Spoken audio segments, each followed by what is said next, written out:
पत्थर से, अपने हाथों से तराशी हुई मूर्तियां खुदा नहीं हो सकते। वो अपने सामने रखे हुए बताशे को भी नहीं हिला सकता, तुम्हारे परेशानियों को क्या हिलाएगा वो। खुदा वो होता है जो सर्वशक्तिमान हो, जो देव महान मसूर दयामान हो, उसको खुदा बोलते हैं, उसको अल्लाह बोलते हैं, उसको परमात्मा बोलते हैं, उसको परम शक्तिमान बोलते हैं। ये कैसा खुदा है, ये कैसा परमात्मा जो इंसान जान डाल रहा।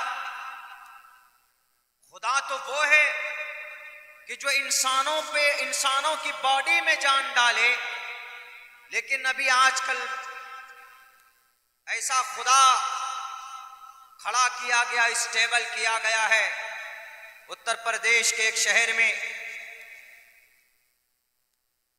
कि इंसान एक प्राइम मिनिस्टर आदमी है, वो आदमी भगवान की प्राण प्रतिष्ठा कर रहा है। प्राण प्रतिष्ठा का मतलब जान डालना। खुदा फिर कैसा खुदा हुआ जो इंसान जान डाल रहा है उसमें?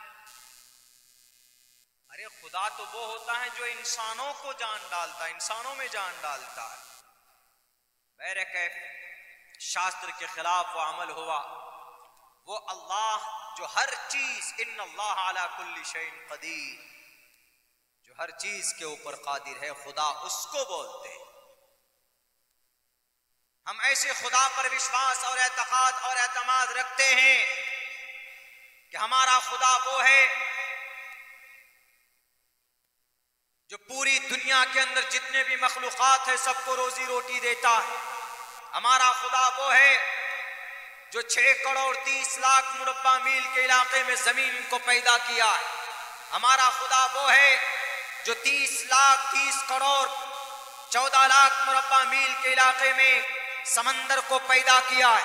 हमारा खुदा वो है कि जो आसमान में सूरज को डेली मगरिब से तुलू करता है, निकालता है और मगरिब में डुबोता है। हमारा खुदा वो है जिसने 9000 साल पहले इंसानों को पैदा किया था और अपने हाथ से वनफ़ख़्तु फ़ीही मिन रूही फ़क़ऊ लहू साजिदीन, उन्होंने अपनी जान डाली थी, प्राण प्रतिष्ठा किया था।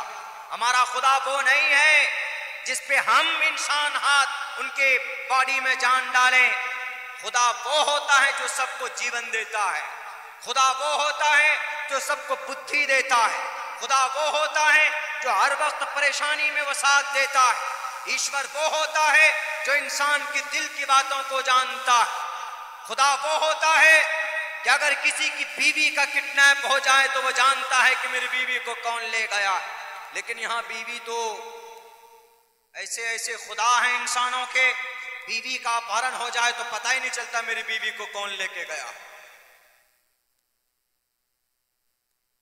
हमारा खुदा पता है उसकी ताकत कितनी है। जब हजरत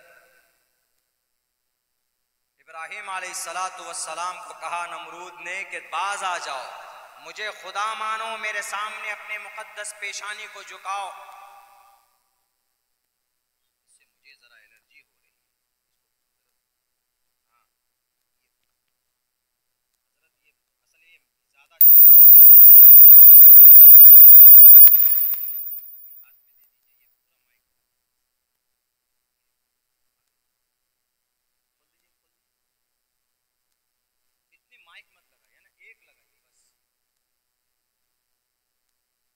काफी स्टैंड की जरूरत नहीं, बस हो गया।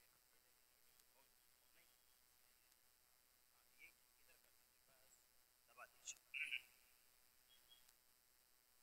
तो नमरूद एक बहुत बड़ा बादशाह था, लेकिन अकड़ थी उसके अंदर, गुरूर, तकब्बुर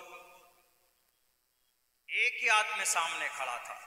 हजरत इब्राहिम अलैहिस्सलातु वस्सलाम ने कहा कि I will not accept your leadership, मैं तुम्हें खुदा नहीं मान सकता, मैं तुम्हें ईश्वर नहीं मान सकता। क्यों? तुमको उसी खुदा ने पैदा किया, मेरा खुदा वो है। तो नमरूद ने कहा कि इसको सबक सिखाना पड़ेगा, ये नहीं मानेगा, लोगों के दिलों से मेरा डर और रौब निकल जाएगा।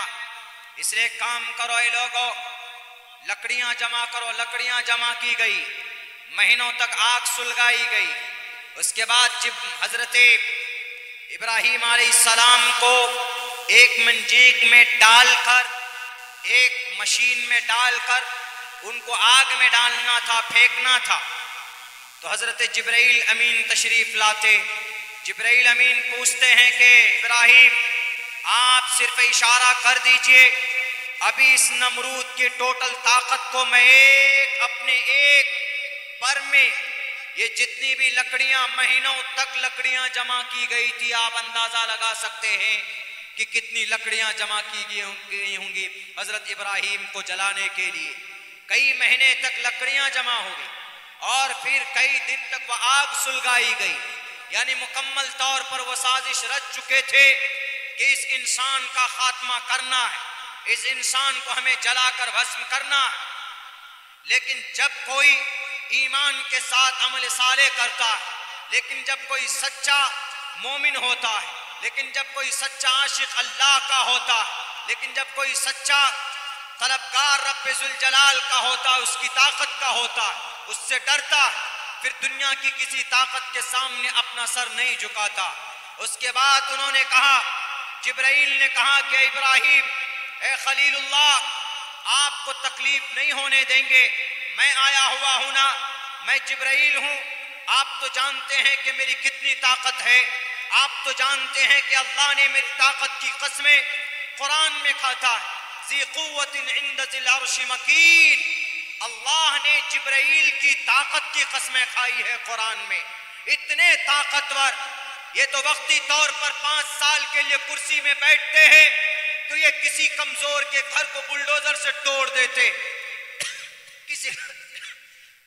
किसी लाचार निहत्थे और बेबस इंसानों को अपना रौब जमाने के लिए सीएम मिनिस्टर मंत्री ऑर्डर देता है कि तुम फला के घर को बुलडोजर से बुलडोज कर दो, डेमोलिश कर दो, ताकि मेरा रौब बरकरार रहे। निहत्थों पर लाठी चार्ज करते, उनके घरों को उजाड़ देते। अभी मुंबई मीरा रोड के अंदर जो लोग बेचारे मजलूम थे, उन्हीं की दुकान को बुलडोज किया गया, और जो जालिम था और जो बुत परस्त थे, जो खुदा के नास्तिक थे, जो अपने ईश्वर के खिलाफ जिंदगी गुजारते हैं, सिर्फ एक शराब के नशों में तुम्हारे नारे लगते, एक शराब की थैलियों में तुम अपने ईमान को बेच देते हो, एक शराब की थैली में तुम अपने शास्त्रों का सौदा करते हो। शास्त्रों में कहीं नहीं लिखा है कि जानवरों को मारो, जानवरों को बचाने के लिए इंसानों को मारा जाए, जानवरों की रक्षा के लिए मासूम इंसानों को बचाया जाए, मासूम इंसानों को मारा जाए, उसकी हत्या की जाए, मना किया है। साफ साफ लफ्जों के अंदर शास्त्रों में कहा गया है कि ऐसा नहीं होना चाहिए। इंसान बड़े ही इज्जतदार, रेस्पेक्टेबल ये प्राणी है, इनकी इज्जत होनी चाहिए, इनका सम्मान होना चाहिए। बहरकैफ अपनी ताकत का नाजायज इस्तेमाल करते हैं लोग, किन पर? गरीबों पर। लेकिन जिब्राइल अमीन ताकत के मालिक हजरत इब्राहीम कहते हैं कि जिब्राइल मैं तुम्हारी ताकत का मिसयूज, हालांकि मिसयूज नहीं था वहां पे, अगर जिब्राइल अपनी ताकत के जरिए से, अपने पर के जरिए से अगर इब्राहीम को बचाते तो वो उनकी ताकत का मिसयूज नहीं होता, बल्कि मदद होती वहां पर। लेकिन पता है क्या कहा हजरत इब्राहीम ने?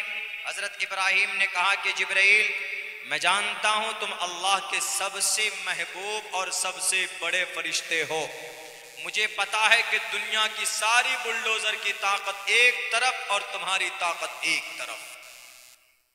सारे बुलडोजर, ये जितने भी लाल पीले लाल बुजक्कर है ना, ये जितने भी लोग बुलडोजर दिखा दिखा करके डेमोरलाइज करते, एहसास कमतरी का शिकार करवाते हैं, इस देश के अंदर खौफ और का माहौल पैदा करते हैं, इन सब के लिए पैगाम है जिब्राइल अमीन का।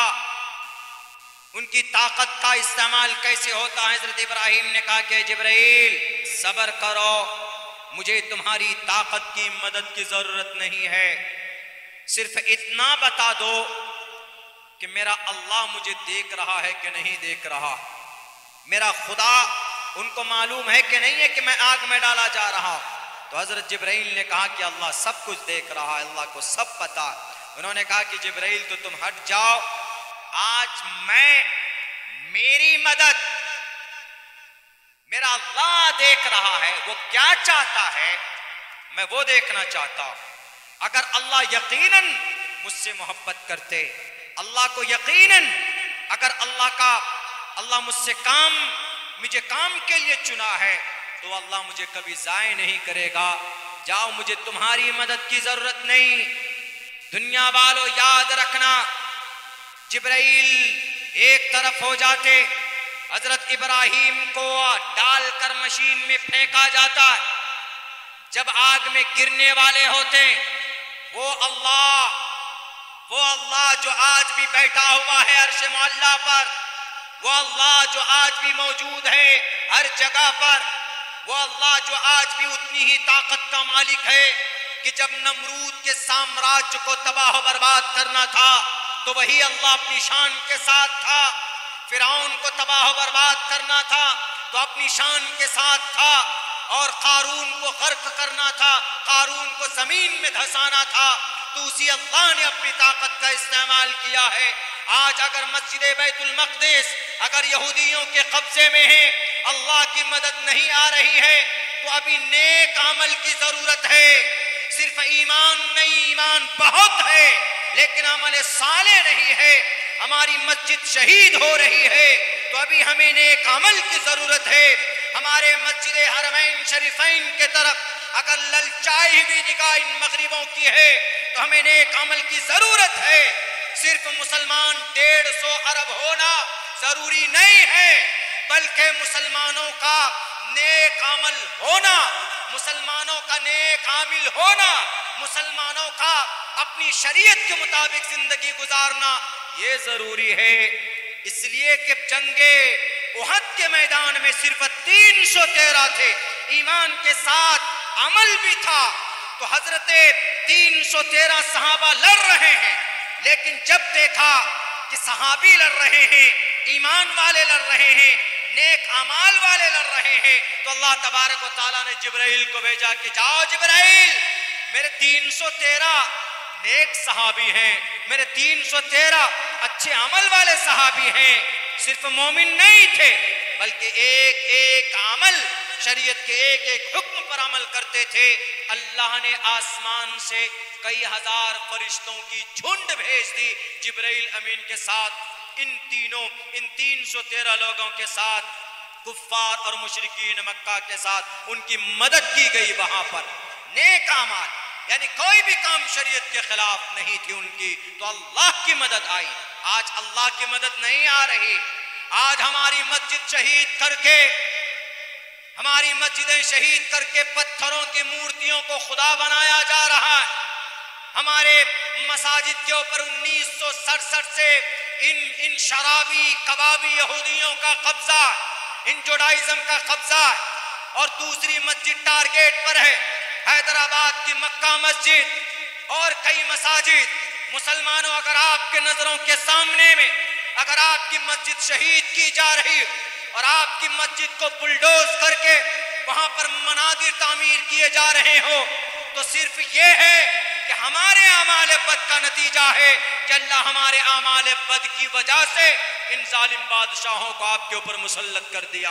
कि मुसलमानों, सूद से नहीं बचोगे, शराब से नहीं बचोगे, जुए से नहीं बचोगे, चुगलखोरी से नहीं बचोगे, और नमाज को पाबंदी से जब तक नहीं पढ़ोगे, और फिर शादियों के अंदर में जहेज से नहीं बचोगे, गीबत से नहीं बचोगे, पाबंदी से रोजा नहीं रखोगे, ज़कात नहीं दोगे, चुगलखोरी करते फिरोगे, शरीयत का जनाजा निकालोगे, शिर्क से तुम्हारा ईमान पाक नहीं होगा, ताज़िया से नहीं बचोगे, और फिर शराब जैसी गंदी चीज से नहीं बचोगे, इन तमाम गुनाहों से अगर तुम नहीं बचे तो फिर इन लाल बुजक्करों को बुलडोजर लेकर तुम्हारी मस्जिदें भी शहीद होंगी और तुम्हारे मदारिस में भी ताले लगेंगे। ये अल्लाह के तरफ से ऐलान है। हमारी गलती है, हमारे आमाल बद की वजह से ये हो रहा। हम कहते हैं कि जी